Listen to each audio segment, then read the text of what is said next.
Halo, selamat pagi. Perkenalkan, nama saya Fitra Aditya. Saya adalah mahasiswa Universitas Nasional atau yang biasa kita kenal UNAS, Prodi Informatika. Saya di sini ingin mempresentasikan atau menjelaskan dampak penggunaan TIK dalam bidang hukum dan pemerintahan. Sebelum kita masuk ke inti pembahasan, saya ingin menjelaskan apa sih itu pengertian TIK dan manfaatnya. Untuk TIK itu singkatannya adalah Teknologi Informasi dan Komunikasi. Pengertian TIK adalah teknologi yang berhubungan dengan pengambilan, pengumpulan, pengolahan, penyimpangan, penyebaran, dan penyajian informasi. TIK adalah payung besar terminologi yang mencakup seluruh peralatan teknis untuk memproses dan menyampaikan informasi. Untuk manfaat dan tujuan TIK itu secara umum, manfaat TIK adalah melakukan pertukaran informasi dan berkomunikasi yang efektif serta efisien.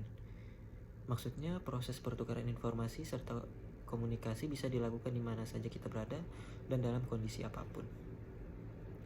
Untuk kita masuk ke pembahasan dampak penggunaan TIK dalam bidang hukum dan pemerintahan.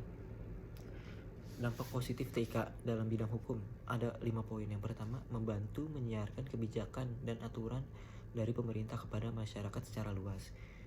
Yang kedua, mempermudah masyarakat memperoleh informasi mengenai hukum. Yang biasa kita lihat contohnya seperti sekarang banyak website, aplikasi atau aplikasi mempermudah masyarakat bisa melihat atau memperoleh informasi mengenai hukum-hukum yang berlaku di Indonesia. Dan yang ketiga, membantu terkuaknya kasus yang merugikan, misalnya kasus kejahatan yang menjadi viral dan mendapat dukungan masyarakat. Yang keempat, memperketat pengaturan berlandasan hukum. Yang kelima, membantu menekan dan menyimpan suatu perkara untuk menjadikan alat bukti hukum. Ya, biasa kita tahu jejak digital itu sangat mudah ya di Indonesia ini. Kita bisa lihat dari tahun-tahun terdahulu. Nah, itu adalah dampak positif TIK dalam bidang hukum. Nah, untuk dampak negatifnya, yang pertama, maraknya kasus penipuan berbasis online yang memicu perancangan undang-undangan perlindungan dunia maya. Yang kita bisa lihat ya, dunia maya itu penipuan yang udah terlalu lumrah lah di masyarakat Indonesia. Dan yang kedua, banyak terjadi pelanggaran hak asasi manusia di media online. Banyak terjadi pelanggaran hak cipta. Nah, ini hak asasi manusia, contoh misalkan di yang kita tahu aplikasi misalkan IG.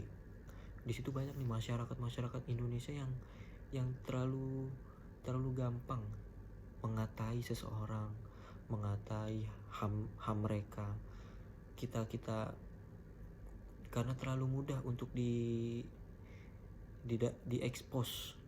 Jadi kita di rumah tinggal komen-komen yang berbau-bau hal-hal negatif sangat mudah gitu. Dan yang ketiga, banyak munculnya kabar bohong atau hoax yang merugikan. Yang kita lihat ya di banyak media-media online atau aplikasi-aplikasi online gitu, membuat kabar-kabar bohong, menjatuhkan kelompok tertentu untuk menguntungkan kelompok tertentu gitu. Terlalu lumrah di masyarakat kita. Yang keempat, munculnya berita yang bertujuan adu domba antar golongan.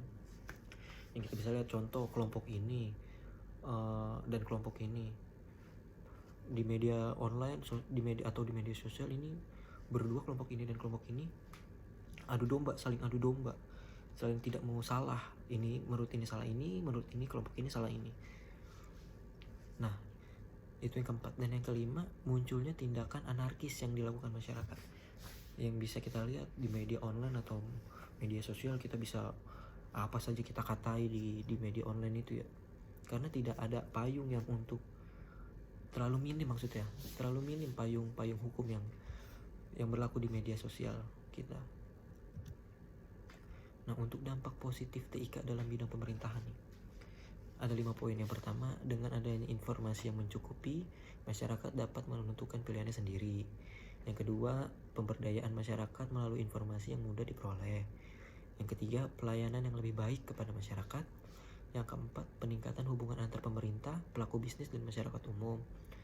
Yang kelima, hilangnya birokrasi yang selama ini yang menjadi penghalang bagi masyarakat. Nah, maksud dari pelayanan yang lebih baik kepada masyarakat. Contoh, sekarang kita tidak perlu, contoh buat SKCK, kita tidak perlu ke kantor atau buat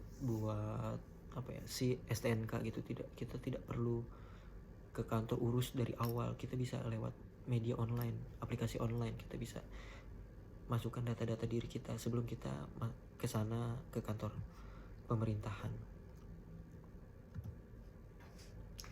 Nah, yang dampak negatif TIK dalam bidang pemerintahan, yang pertama, semakin bebasnya masyarakat mengakses situs pemerintahan akan mempermudah terjadinya cybercrime.